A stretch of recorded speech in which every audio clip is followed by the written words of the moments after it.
Here we have the grave of Martha Reed, in part 2 of our last week's Mystery Monday. We also have a couple corrections, because myself and another researcher got the father's ending wrong. Wilson, as many of you pointed out, is a very common last name.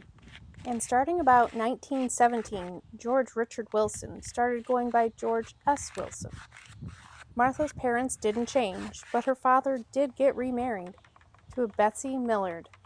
And instead of him passing in 1919 in Canada, he actually passed away March 23, 1933, in Broome County, New York.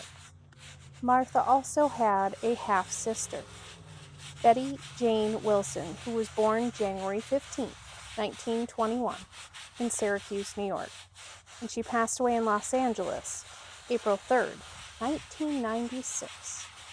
As for Martha, like I said, she was born April 24, 1896, in Watertown, Jefferson County, New York. She was about 13 years old when her mother passed away. On June 30th, 1916, she married William Reed, and this took place in the Bronx, New York City. William was born in Ireland in 1882, and together they had one son, John Reed, who was born May 13, 1917.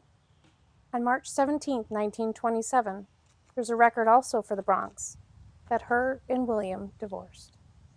Their son John went on in 1941 to enlist in the U.S. Navy. By 1950, he was part of the National Guard, the 249th Armored Field Artillery Battalion. Her son passed away December 4, 1994.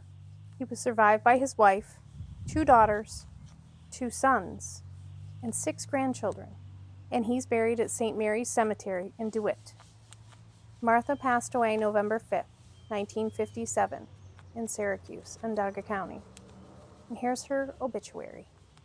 Mrs. Martha W. Reed, 372 Webster Ave, died yesterday at the home of her son, John Reed.